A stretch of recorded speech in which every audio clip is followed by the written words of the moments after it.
Vamos con Mario.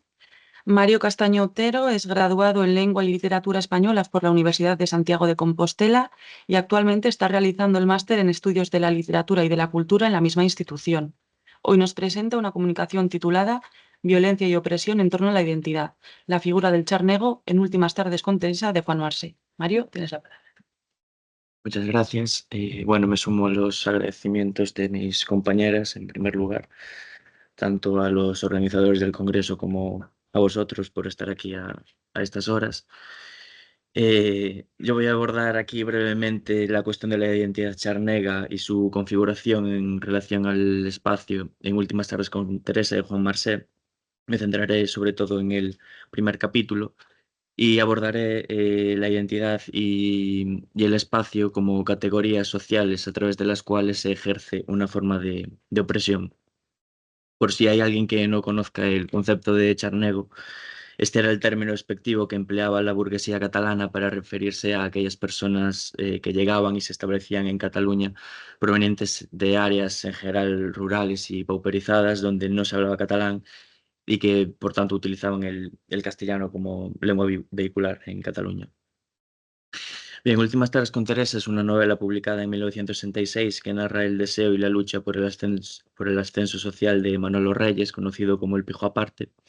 un emigrante andaluz que habita en las barracas del Monte Carmelo, y esto se narra a través de la historia de amor que mantiene con una joven burguesa catalana llamada Teresa Serrat. La novela se encuadra dentro de lo que se conoce como novela experimental, que se iniciaría con la publicación de Tiempo de Silencio en 1962 y rompe en parte con la novela social de la década anterior. A grandes rasgos, en la novela experimental, la narración vuelve a centrarse en el individuo, constituido como un protagonista perdido, desorientado y problemático, que busca su lugar en la sociedad y se manifiesta en continua lucha contra ella. El relato aquí ya no busca representar la vida de las clases populares en su totalidad, como hacía la novela social de la década anterior, sino que ahonda también en los ambientes burgueses, y ambas realidades se presentan interrelacionadas en una tensión continua, expresada mediante la movilidad del individuo que trata de encontrarse a sí mismo, ¿no? De descubrir su identidad. Por este motivo, yo personalmente prefiero la etiqueta que propone Gonzalo Sobejano de novela estructural, ya que según él, la cualidad constituyente de estas obras es la intención de identificar a la persona por referencia funcional a su contexto social y a la sociedad toda, no en una de sus clases, sino en total, por referencia funcional a la persona, o sea, a la parte mínima de esa totalidad. Las propiedades inherentes de la novela estructural, por tanto, nos llevan a las cuestiones de identidad y espacio. En cuanto al segundo, hay que tener en cuenta que la temporalidad interna de la novela se remonta a la segunda mitad de los años 50, precisamente cuando pues numerosas familias provenientes de esos entornos rurales comenzaron a asentarse en las grandes ciudades españolas, formando nuevos barrios mediante la construcción de barracas, fruto de las políticas franquistas que desatendieron las necesidades del campesinado, relegado a condiciones de pobreza extrema. Esto origina una dialéctica espacial nueva que comienza a conformar la periferia moderna, donde reina la dualidad entre un espacio dominante y un espacio dominado, reproduciendo las relaciones de poder, y esto implica un uso perpetuo de la violencia, según Lefebvre. Doreen Massey, por su parte, considera el espacio como un producto de interrelaciones e interacciones y una esfera de la posibilidad de existencia en la multiplicidad,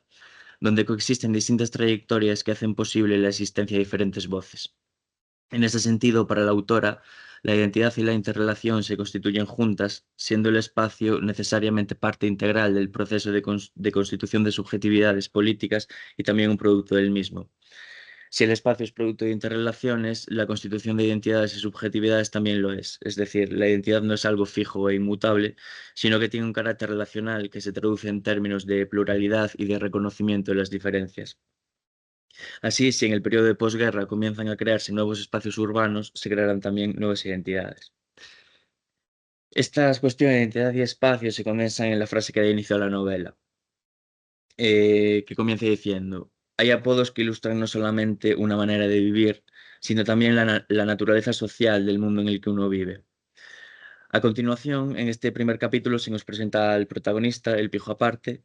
en su máxima expresión. Vestido con un traje elegante, roba una moto y se dirige a una verbena celebrada en San Gervasio, que es una de las zonas más ricas de Barcelona. Al llegar, se apoya en un coche de alta gama y a pesar de sus ropas elegantes y su galantería, esta escena llama la atención de un grupo de jóvenes. El narrador aquí nos dice: lo que llamaba la atención en el muchacho era la belleza grave de sus facciones meridionales y cierta inquietante inmovilidad que guardaba una extraña relación, un sospechoso desequilibrio, por mejor decir, con el maravilloso automóvil. Y un poco más adelante, él, el pijo aparte, no ignoraba que su físico delataba su origen andaluz, un charnego, un murciano, murciano como denominación gremial, no geográfica, otra rareza de los catalanes, un hijo de la remota y misteriosa Murcia. Se nos plantea aquí, por tanto, como cuestión central en el marco de la novela, la cuestión de la identidad, por supuesto, y aquí desde un punto de vista, podríamos decir, casi de carácter étnico, en tanto que el aspecto físico del individuo guarda en sí mismo una serie de implicaciones y significaciones que lo encierra en una clase social determinada y lo remite también a lugares identitarios y geográficos, a una categoría social ligada a, pues, a determinados espacios urbanos, determinadas personalidades y determinadas formas de socialización, entre los cuales, por supuesto, no se encuentra una fiesta en la alta sociedad, por lo que su presencia allí causa una especie de turbación o de desequilibrio a la vista de la burguesía.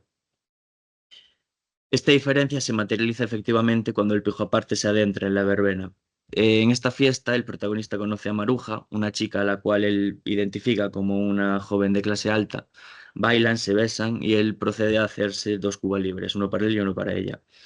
En este momento, un grupo de jóvenes, entre los que se encuentra el dueño de la casa, lo interpelan preguntándole quién es y qué hace allí, y él, sacando a relucir sus dotes interpretativas y picarescas, miente, haciéndose pasar por una persona de alta alcurnia, actuando acorde a las circunstancias, pero no lo consigue, pues aparte de la apariencia, le traiciona el acento, que según el narrador se queda en una mezcla de andaluz con catalán de suburbio, y también su limitada capacidad expresiva. Así que finalmente se inventa que lo había invitado Teresa, que aunque no la conocía aún en ese momento, Maruja le había dicho que ella tenía amigos raros y por lo que los jóvenes se lo creen y lo dejan tranquilo, ¿no? Actúa aquí, por tanto, un principio de la diferencia. En primer lugar, el aspecto físico y estético que llama la atención a la vista de la burguesía. Luego, la capacidad expresiva, la forma de hablar y el capital cultural. Y finalmente el hecho de que el pijo aparte tenga que echar mano de un capital social que no posee, a diferencia de la burguesía que lo rodea.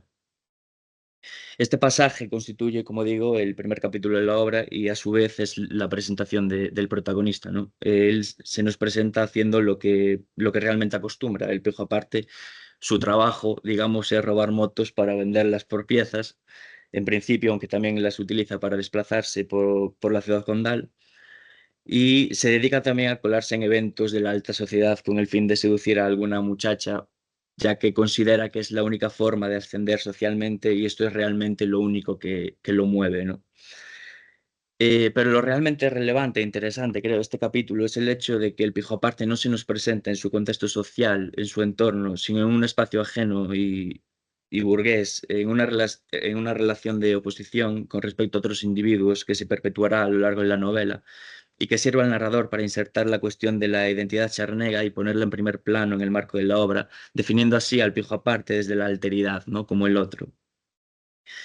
El espacio burgués que representa la verbena y en general los lugares ligados a las élites a lo largo de la obra deviene territorio, es decir, un espacio apropiado por un grupo social, la burguesía, para asegurar su reproducción y la satisfacción de sus necesidades vitales, ya sean estas materiales o simbólicas, y es un espacio producido, regulado y protegido en función de sus propios intereses, es decir, que la territorialidad es inherente a las relaciones de poder.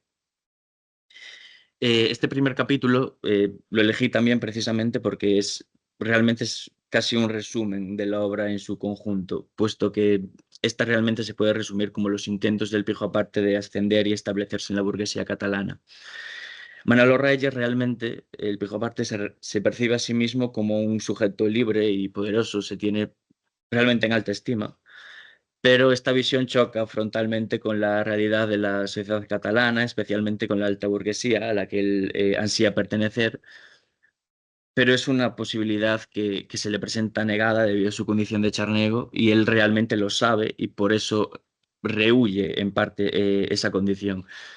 Pero es curioso porque el camino hacia el ascenso social a través de la conquista de espacios y el establecimiento de relaciones con miembros de la burguesía, con los cuales presenta una relación de subalternidad y alteridad, realmente lo llevan a reencontrarse con su identidad y finalmente casi acabar afirmándose como charnego al rechazar totalmente los valores burgueses. Esto confirma, por tanto, la idea que postulaba Ji Futuan ya en el año 77 en su obra Space and Place, The Perspective of Experience, según la cual la conciencia de unidad y pertenencia al barrio o al lugar por parte de la clase obrera no se produce a través de la experiencia, sino por la reputación que el barrio y sus habitantes, por ende, adquieren desde ópticas externas impuestas desde la perspectiva de la burguesía, cuyos valores entran en conflicto. Esta perspectiva burguesa sobre el barrio aparece representada casi hacia mitad de la novela por la madre de Teresa en esta cita que recojo aquí, que aunque es bastante larga, la leo porque creo que es bastante representativa al respecto. Para la señora Serrat, el Monte Carmelo era algo así como el Congo, un país remoto e infrahumano, con sus leyes propias, distintas, otro mundo. A través de la luminaria azul de su vida presente, a veces aún le asaltaban lejanos fogonazos rojos, un viejo cañón antiaéreo disparando desde lo alto del Carmelo y haciendo retumbar los cristales de las ventanas de todo el barrio. Y recordaba también de los primeros años de posguerra las tumultuosas y sucias manadas de chiquillos que de vez en cuando se descolgaban del Carmelo, del Guinardó y de Casa Baró e invadían como una espesa lava los apacibles barrios de la ciudad. Auténticas bandas. Eran hijos de refugiados de guerra, golfos armados con tiradores de goma y ondas de cuero, y rompían farolas y se colgaban detrás de los tranvías. El espacio urbano, pues, representa a nivel simbólico un conjunto de características que definen a sus habitantes como pertenecientes a una determinada categoría urbana y lo diferencian del resto. La identidad encierra un conjunto de atribuciones que configuran una imagen determinada de un grupo social, la cual determina la atribución de un conjunto de características a los individuos, los dota de un cierto tipo de personalidad. Así, desde la óptica burguesa, los habitantes del Monte Carmelo se perciben como salvajes, seres primarios, casi carentes de raciocinio, despojados prácticamente de su condición humana, además de vincularse al bando republicano en la guerra civil y, por tanto, a unos determinados marcos ideológicos. En definitiva, y ya para concluir, Últimas Tareas con Teresa plantea un sistema de oposiciones entre las diferentes realidades que se viven en la Barcelona de la posguerra, la de una burguesía que vive un desarrollo económico y la de unos barrios marginales donde viven inmigrantes que siguen siendo víctimas de condiciones pésimas de vida. En esta dualidad, la espacialidad se presenta como una de las dimensiones en la construcción de la identidad y de la diferencia, pues la novela crea un espacio vivencial que confiere identidad e ideología a quienes lo habitan. Espacio de identidad se construyen por tanto simultáneamente en relación, uno determina al otro, formando categorías sociales subordinadas al control hegemónico. La condición de charnego en la novela niega la catalanidad y con ella el acceso a determinadas posiciones sociales a través de una violencia espacial y podríamos decir simbólica, que reproduce las relaciones de poder y actúa como forma de opresión y segregación desde marcos identitarios. Es que ricasco, muchas gracias.